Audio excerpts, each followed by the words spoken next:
오늘 에버그린 커뮤니티 교회 성탄 주일 예배에 참석하신 모든 분들을 환영합니다. 오늘 말씀을 통해 변화되는 놀라운 시간 되시기를 바랍니다.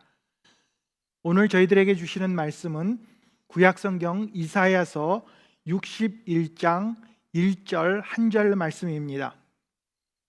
구약성경 이사야서 61장 1절 말씀 제가 읽겠습니다.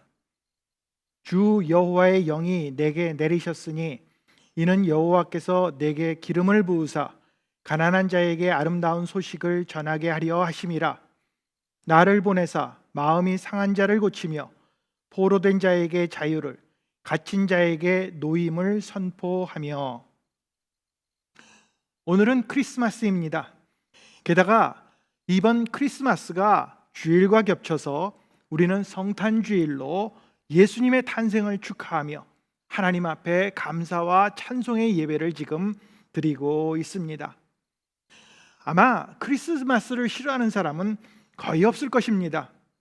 매년 이때가 되면 많은 사람들이 이 크리스마스를 기다리면서 또 즐거워하면서 그리고 선물을 기대하고 있습니다. 제가 어렸을 때에 이제 크리스마스 선물 중에서 가장 좋았던 것은 아무래도 어려서 그런지 먹을 것이었습니다. 그래서 크리스마스 날 아침에 이렇게 눈을 번쩍 뜨고 일어나 보면 머리맡에 작은 상자가 하나 있습니다. 부모님께서 준비한 그 상자였는데 그 안에는 여러 가지 종류의 과자들이 들어가 있습니다. 평소에 잘 먹지 못하던 아주 비싼 종류의 그런 과자들이 하나 가득 차 있어서 그것을 동생들과 나눠 먹으면서 얼마나 기뻐했던지 행복했던지 모릅니다. 그리고 이제 제가 부모가 되어서 이제 저희 아이들의 선물을 준비하는데 이것은 아주 쉬운 일이 아니었습니다. 아마 지금 생각에 큰 아이가 6살 때 그리고 둘째가 4살 때 그때 해주었던 선물이 아주 지금도 기억에 생생합니다. 6살짜리 아들에게는 옷하고 신발을 준비했습니다. 이 녀석이 자고 일어나면 그냥 키가 쑥쑥 커서 언제나 옷과 신발이 필요했었기 때문입니다. 그런데 반대로 이 4살짜리 여자아이에게는 장난감 이 셋을 사줬는데 하나는 헤어드라이어 그리고 또 하나는 뮤직박스였습니다. 이 헤어드라이어는 아주 진짜랑 똑같이 생겨가지고 스위치를 켜면 웽 하고 소리도 납니다. 그리고 뮤직박스를 이렇게 열면 그 안에서 디즈니 음악이 이렇게 나오면서 발레리나가 이렇게 빙글빙글빙글 돌아가는 그러한 여자아이들이 정말로 좋아할 만한 그런 장난감이었습니다. 이제 아들과 딸이 이제 선물을 풀어보면서 딸아이는 그것을 보자 그냥 너무 행복했습니다. 그런데 옷과 신발을 받은 아들 녀석은 동생의 선물을 바라보면서 그저 차마 울지만 못했습니다. 동생 것은 너무나 좋아 보이는데 자기는 늘 입던 옷 그리고 신발을 받아서 너무나 섭섭했기 때문입니다. 6살짜리 사내 녀석이 옷을 신발을 받고 울상이 된 그 모습을 보면서 저와 집사람은 한참을 웃었던 기억이 있습니다. 물론 우리들이 이렇게 크리스마스를 선물 때문에 기다리는 것만은 아닙니다. 하지만 사실상 우리는 이 성탄절에 가장 귀한 것을 선물로 받았습니다. 그 선물이 무엇입니까? 그것은 하나님으로부터 받은 이 땅에 구세주로 오신 예수 그리스도입니다. 오늘 본문 말씀을 보면 바벨론에서 고통을 받고 있는 이스라엘 백성에게 위로를 주기 위해 이사야가 선지자가 되는 그가 위임을 받는 것처럼 언뜻 보면 그렇게 보입니다. 하지만 이 구절에 오늘 제가 읽은 그 성경 본문의 핵심은 이사야가 중심이 아니라 예수 그리스도가 중심입니다. 왜냐하면 누가복음 4장에서 예수님께서 바로 이 구절을 똑같이 인용하시면서 자신에 대한 내가 이 땅에 온 메시아라는 것을 아주 분명하게 설명해 주셨기 때문입니다. 여기 말씀을 보면 기름을 붓는다라는 말이 나옵니다. 이것은 이스라엘의 왕이나 제사장 또는 선지자들에게 기름을 부어서 그들을 구별할 때 하는 행위를 말합니다. 다시 말해서 이사야는 예수님께서 기름 부음을 받아서 메시아로 우리를 구원해 주실 구세주로 위임받았음을 아주 명백하게 선언하고 있는 것입니다. 그러면서 이사야는 이 예수 그리스도가 우리에게 오신 예수님이야말로 우리에게 말할 수 없이 가장 좋은 선물이라고 말씀하고 있습니다. 왜 예수님이 우리에게 가장 좋은 귀한 선물이 됩니까? 이사야는 그 이유를 다음 세 가지로 설명해 주고 있습니다. 첫 번째로, 우리는 예수님께서 아름다운 소식을 전해주러 오셨음을 깨달아야 합니다. 오늘 본문 61장 1절 상반절 말씀을 보면 주 여호와의 영이 내게 내리셨으니 이는 여호와께서 내게 기름을 부으사 가난한 자에게 아름다운 소식을 전하게 하려 하심이라. 예수님께서 이 땅에 오신 이유, 오늘 본문에 그대로 써 있는 그대로 아름다운 소식을 전하기 위해서입니다. 아름다운 소식이 무엇을 말합니까? 기쁜 소식입니다. 좋은 소식입니다. 그리고 우리에게 단지 어떤 그 육체적인 쾌락이나 잠깐의 즐거움을 가져다 주는 그러한 단순한 기쁜 소식이 아니었습니다. 이 소식은 우리들이 죄에서 구원함을 받는다는 것, 하나님의 그 말로 다 할 수 없는 자비로 인해 용서함을 받고 또 주 안에서 새롭게 되어 영원한 영광에 참여하게 된다는 그야말로 복음을 말합니다. 이보다 더 큰 소식은 없습니다. 바로 이런 아름다운 소식을 이제 우리들에게 성경은 가난한 자에게 전한다고 기록하고 있습니다. 자, 여기서 가난한 자란 많은 재난을 받는 사람들, 고통을 당하는 사람들, 그리고 전쟁으로 모든 것을 잃고 포로로 끌려가서 고통을 당하는 백성을 가리킵니다. 하지만 여기서 말하는 가난한 자는 어떤 육신적인 것, 물질적인 것, 그리고 육신의 그 고통을 당하는 것만을 말하는 것은 아닙니다. 물론 전쟁 때문에 지금 이스라엘 백성들이 바벨론으로 포로가 되어서 그리고 항상 그 궁핍함에 그런 상태에 있는 것, 물론 이런 것들이 모두 다 포함이 될 것입니다. 그러나 이사야 선지자가 말하는 가난함이란 그런 어떤 육신적인 가난함보다는 영적인 가난함을 말하고 있습니다.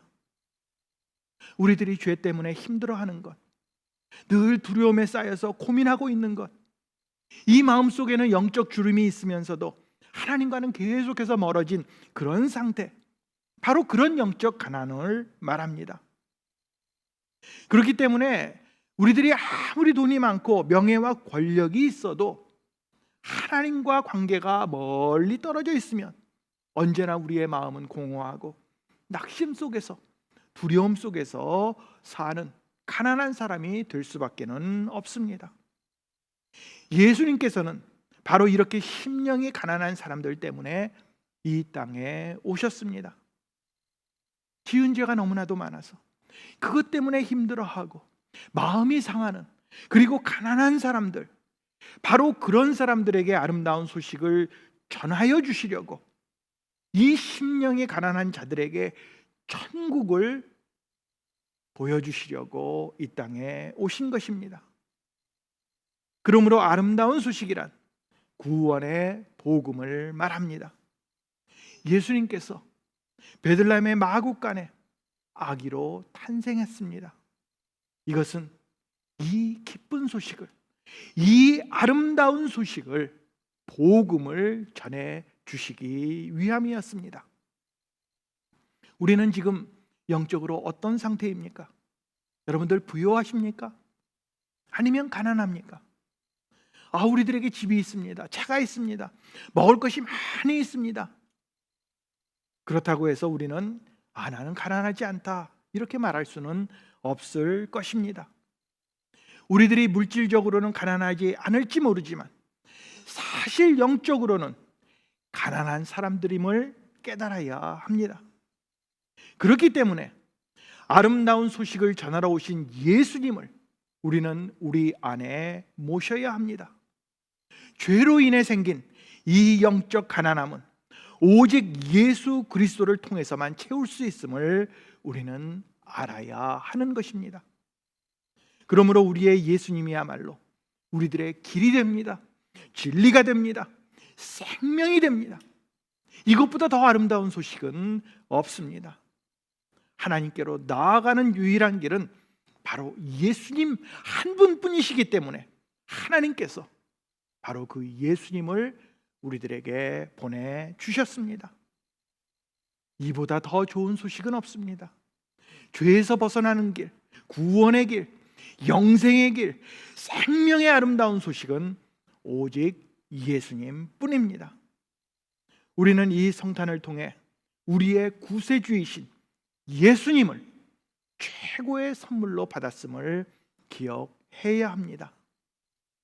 우리는 예수님께서 아름다운 소식을 전해주러 오셨음을 깨달아야 합니다. 두 번째로, 우리는 예수님께서 상한 마음을 고쳐주러 오셨음을 깨달아야 합니다. 본문 1절 중반절 말씀에 보니까 마음이 상한 자를 고치며라고 기록하고 있습니다. 여기서 상하다, 마음이 상했다라는 이 단어는 좀 더 정확하게 표현을 하면 깨뜨려졌다, 산산조각이 났다, 이런 뜻입니다. 세상적으로 또 영적으로 우리의 마음이 많은 상처를 갖고 있음을 의미합니다. 우리 세상을 한번 돌아보시기 바랍니다.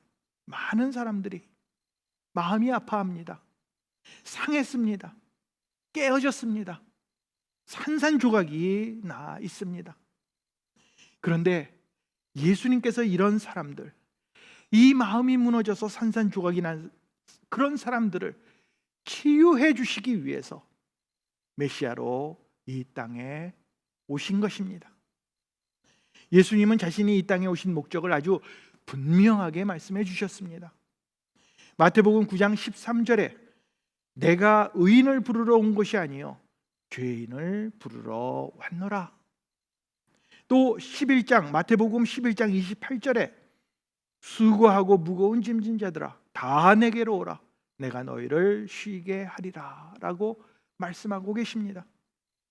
그러므로 마음이 상한 자를 고치는 것, 이것이야말로 예수 그리스도가 기름 부음을 받고 메시아로서 이 땅에 오셔서 한 큰 사역 중의 하나임을 우리는 깨달을 수 있습니다. 그리고 이 한글 성경을 보면 이제 마음이 상한 자를 고친다, 고쳐주신다 이렇게 아주 간단하게 표현하고 있지만 이 원문을 보면 여기 이 고치다라는 말은 이 마음이 상한 자를 싸매어준다, 묶어준다 이런 의미로 표현하고 있습니다.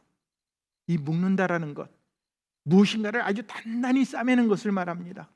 주로 이 상처난 부위를 붕대 같은 것으로 이 감아주는데 사용되는 그러한 말입니다. 제가 이번에 눈 수술을 했습니다. 이 망막에 이 주름이 져가지고 이것 때문에 시력이 너무 나빠지고 또 모든 것이 이렇게 뒤틀어져 보입니다. 그래서 이것을 제거하는 수술을 했는데 수술은 그렇게 오래 걸리지는 않았습니다. 약 45분 정도 의사 선생님이 이 눈 안에다가 이 작은 세 개의 관을 꽂아서 그것으로 수술을 했습니다. 이제 수술이 다 끝나자 간호사들이 수술한 눈을 이제 안대로 감싸주고, 그리고 이 눈이 이제 충격을 받거나 이물질이 들어가면 절대로 안 되니까 이제 이 밴디지를 붙이고 붕대로 아주 꼭꼭 이렇게 붙여 주었습니다. 바로 이렇게 예수님께서는 우리들의 상하고 산산조각이 난 마음을 혹시라도 잘못될까 봐, 혹시라도 덧날까봐, 그리고 혹시라도 이것이 잘못될까봐 친히 붕대로 감싸고 싸매어서 단단히 묶어주시는 것을 오늘 성경이 그렇게 표현하고 있는 것입니다. 예수님은 우리의 마음을 고쳐주시기 위해서, 위로해 주시기 위해서 이 땅에 오셨습니다. 오늘은 성탄주일인 동시에 또 올해의 마지막 주일입니다.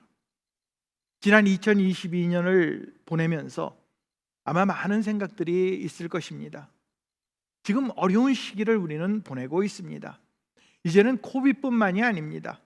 경제적인 불황, 인플레이션, 그리고 정치적인 것들, 경제적인 것, 그리고 사회적인 문제들, 범죄, 그리고 이제는 독감까지 기승을 하고 있습니다. 이 모든 것들이 우리를 힘들게 만듭니다. 그렇기 때문에 우리들의 마음속에는 여러 가지 상처가 있을 수 있습니다. 사람들 관계 때문에, 남편과 아내 때문에, 부모님 때문에, 자식 때문에 깊은 상처를 받은 사람들도 있을 수 있고, 아니면 직장에서 혹은 친구들과의 불화로 마음에 아픔이 있는 사람도 있습니다. 또는 재정적인 문제 때문에, 사업이 부진함으로, 그리고 건강에 문제가 생겨 깊은 상처를 받은 분들도 있을 것입니다. 이 상처를 그냥 두면 우리는 다른 사람을 원망하게 되고 증오하게 되고 분노 속에 머무를 수밖에 없습니다. 그리고 이 상처는 그냥 세월이 흐른다고 해서, 시간이 지난다고 해서 없어지는 것도 아닙니다. 그런데 이 깨진 마음을 치유하기 위해서 예수님께서는 이 땅에 오셨습니다. 그리고 우리들의 상처, 아픔을 위해 십자가에서 모든 고통을 친히 주님께서 담당해 주셨습니다. 그렇기 때문에 우리는 이 상처를 고침을 받으려면 예수님께로 나아가야 합니다. 예수님께 나아가면 우리 마음속 깊이 숨겨진 상처를 그 주님의 온유한 손으로 직접 싸매주시고 묶어주시고 완전하게 치유해 주실 것입니다. 어떤 상처를 가지고 계십니까? 그 누구에게도 말하지 못할 아픔과 깊은 마음에 상처가 혹시 있지는 않습니까? 겉으로는 아무 일도 없는 것처럼 말하지만 그 무엇으로도 씻을 수 없는 깊은 상처와 아픔이 우리에게 있음을 우리 스스로는 잘 알고 있습니다. 그런데 이제 주님께 나아가면 우리는 고침을 받을 수 있습니다. 아주 열등감에 사로잡혀 있었던 삭개오도 예수님을 만나 치유를 받았습니다. 남편이 5명이나 있으면서 수치감 속에서 살던 그 사마리아의 여인도 예수님께 나아가 영원히 목마르지 않는 생수를 받았습니다. 예수님께 우리들이 나아가면 우리의 모든 아픔, 상처, 과거의 흔적들 우리는 다 없앨 수 있습니다. 이사야 선지자는 이사야서 53장 5절에 이렇게 말씀하고 있습니다. 그가 찔림은 우리의 허물 때문이요 그가 상함은 우리의 죄악 때문이라. 그가 징계를 받음으로 우리는 평화를 누리고 그가 채찍에 맞음으로 우리는 나음을 받았도다. 어떤 상처든지, 어떤 고통이든지, 어떤 낙심이나 절망이든지 우리는 예수 그리스도의 십자가의 그 고통과 그 영광으로 우리는 고침을 받게 됩니다. 우리는 예수님께서 상한 마음을 고쳐주러 오셨음을 깨달아야 합니다. 세 번째로 우리는 예수님께서 자유함을 주러 오셨음을 깨달아야 합니다. 오늘 말씀 마지막 하반절을 보면 포로된 자에게 자유를, 갇힌 자에게 노임을 선포하며 이렇게 기록합니다. 예수님은 포로된 자에게 자유를 주시기 위해서 또 갇혀있는 사람들을 꺼내주시기 위해서 오실 것을 말씀하고 있는 구절입니다. 여기 갇혀있다라는 말은 묶여있는 것, 감금되어 있는 것을 말합니다. 쉽게 말해서 캄캄하고 좁은 감옥에 아주 꼼짝 못하고 갇혀 있는 그런 상태를 말합니다. 여러분들 한번 생각해 보시기 바랍니다. 죄를 짓고 감옥에 갇혀 있는 사람들, 전쟁에서 패해서 포로가 된 사람들, 혹은 노예로 살아가는 사람들, 그 삶이 어떻겠습니까? 아무런 소망이 없습니다. 감옥에 있는 사람들은 이제 감옥에 들어가게 되면 전에 입던 옷들은 다 뺏깁니다. 그리고 거기서 주는 죄수복을 입고 머리도 싹 밀고 어떤 자유함도 누리지 못합니다. 정해진 시간에 따라서 일어나고 주는 대로 먹고 그 어떤 소망도 가질 수 없습니다. 세상과 분리된 곳, 아무런 희망이 없고 늘 불안과 초조와 한숨만이 있는 그런 곳입니다. 또 전쟁을 치르다가 적군에게 포로가 되면 어떻게 됩니까? 그 전에 가지고 있던 모든 자유는 다 빼앗깁니다. 적이 죽이면 죽고 살리면 살고 먹이면 먹고 굶기면 굶고 힘든 일을 시키면 해야 합니다. 어떤 것도 내 마음대로 할 수 없습니다. 또 노예도 마찬가지입니다. 노예로 한번 팔려가면 일체의 자유를 상실하게 됩니다. 서 그러면 서야 되고, 앉아 그러면 앉아야 되고, 일하면 일을 시키면 일을 해야 되고, 영원히 주인이 시키는 대로 하는 것이 노예입니다. 바로 이런 모습, 바로 이것이 우리들의 모습입니다. 우리는 죄의 종으로 사탄에게 묻혀서 갇혀 있었던 그런 사람들입니다. 그런데 그런 우리들에게 자유함을 주시기 위해서 예수님이 이 땅에 오셨습니다. 물론 우리들이 여기 계신 모든 분들 중에 한 분도 나는 감옥에 있는 죄수이다, 전쟁포로다, 노예이다 이렇게 생각하지 않을 수 있습니다. 하지만 우리는 모두 죄의 종임을 잊어서는 안 됩니다. 예수님께서 요한복음 8장 34절에 이렇게 말씀하셨습니다. 예수께서 대답하시되 진실로 진실로 너희에게 이르노니 죄를 범하는 자마다 죄의 종이라. 우리 마음속을 들여보시기 바랍니다. 우리 안에 욕심과 탐욕이 있습니다. 교만함이 있습니다. 남을 얕보는 마음이 있습니다. 더러움도 있고 방탕함도 분명히 있습니다. 이뿐 아니라 우리에게 시기와 분쟁하는 마음, 이런 것들이 늘 있음을 우리는 잘 압니다. 이렇게 죄 가운데 살아갑니다. 그런데 죄의 포로가 되어 노예처럼 사는 우리에게 참된 자유를 주시기 위해 예수님은 이 땅에 메시아로 오셨습니다. 우리를 큰 죄에서 완전히 회복시켜서 그리스도 안에서 이제 새로운 삶을 살도록 만들어 주신 것입니다. 이제는 예수님을 구주로 모시고 예수님과 동행하는 삶을 살면서 하나님의 자녀로 새로운 신분으로 살아가도록 그렇게 만들어 주셨습니다. 그러므로 이제는 그 어떤 것들로부터 노예가 되지 않도록 하나님께서 우리를 붙들어 주십니다. 죽음도, 죄도, 율법도, 양심도, 가난도, 질병도, 그 어떤 것들도 더 이상 우리를 노예로 삼지 못합니다. 예수 그리스도 안에서 우리는 참된 자유함을 누리게 된 것입니다. 사도 바울은 로마서 8장 1절 2절에 다음과 같이 말씀합니다.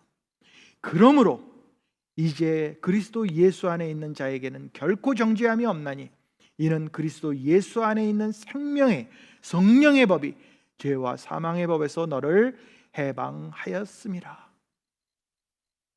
예수님으로 인해 우리는 자유함을 누리게 되었습니다. 예수님으로 인해 사망으로부터 노임을 받게 되었습니다. 예수님으로 인해 우리는 율법으로부터 해방된 것입니다. 이것이 바로 예수님 안에서의 자유함이고 풍성한 삶입니다. 우리는 예수님께서 자유함을 주러 오셨음을 깨달아야 합니다. 오늘은 우리들이 기뻐하면서 만나는 사람들마다 메리 크리스마스, 이렇게 외치는 성탄절입니다. 하지만 이날은 단순히 선물을 나누고 그동안 떨어져 있던 식구들을 만나며 먹고 마시는 그런 할러데이가 아닙니다. 예수님께서 인간의 몸을 입고 이 땅에 탄생하신 날입니다. 예수님께서 이 땅에 오신 그 이유는 아주 분명합니다. 가난한 자들에게 아름다운 소식을 주시기 위해 예수님은 오셨습니다. 죽은 자를 살리기 위해 예수님은 오셨습니다. 상처난 사람들에게 치유함을 주시기 위해 예수님은 오셨습니다.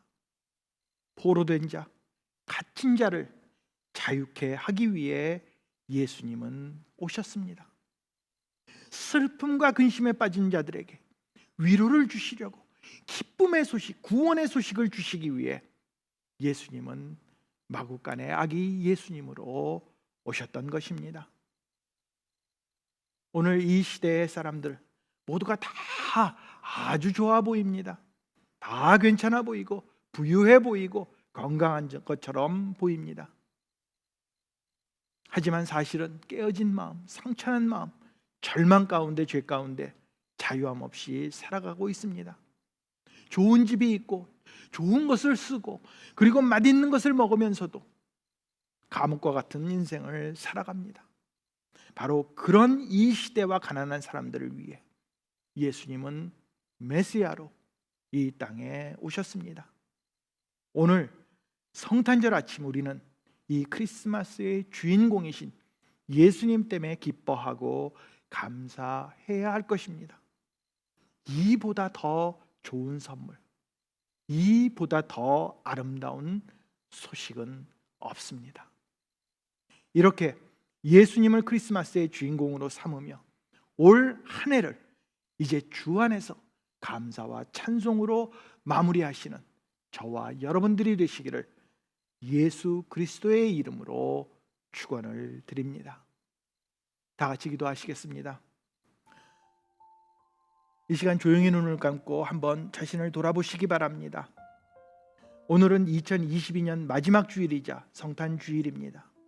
지금 우리는 무엇을 기뻐하고 무엇 때문에 마음 아파하고 있습니까? 바로 우리들을 위해 예수님은 2000년 전에 오셨습니다. 오늘 이 시간 그 예수님을 찬양하며 감사하며 기뻐해야 합니다. 예수님 때문에 우리는 구원함을 받고 예수님 때문에 우리는 이 상처의 치유함을 받고 예수님 때문에 우리는 자유함을 얻게 되었습니다. 이 시간 성탄절의 주인공으로 삼고 성탄절의 주인공이 예수님 한 분이라는 사실을 믿고 감사하는 여러분들 되시기를 바랍니다. 제가 기도하겠습니다. 하나님 아버지 은혜를 감사를 드립니다. 성탄의 기쁜 소식으로 이보다 더 크고 놀라운 소식은 없음을 이 시간 저희들 고백합니다. 그 성탄의 주인공 되신 예수 그리스도 때문에 우리는 구원함을 얻고 치유함을 얻고 자유함을 얻게 되었습니다. 이제 그 주님을 더더욱 내 마음의 주인공으로 모시고 살아가는 저희 될 수 있도록 또 이 성탄의 아름다운 소식을 모든 사람들에게 전하는 저희 될 수 있도록 주님 축복하여 주시옵소서. 오늘 2022년 성탄 주일과 마지막 주일을 주님 앞에 감사와 찬송으로 보내며 이제 우리의 마음을 주님께로 더 향하는 저희 될 수 있도록 주님 붙들어 주시옵소서. 감사드리며 예수님의 이름으로 기도합니다. 아멘. 즐거운 성탄 보내시고 또 올 한 해를 주 안에서 잘 마무리하시는 모든 귀한 하나님의 성도님들 되시기를 주님의 이름으로 축원드립니다. 건강하세요.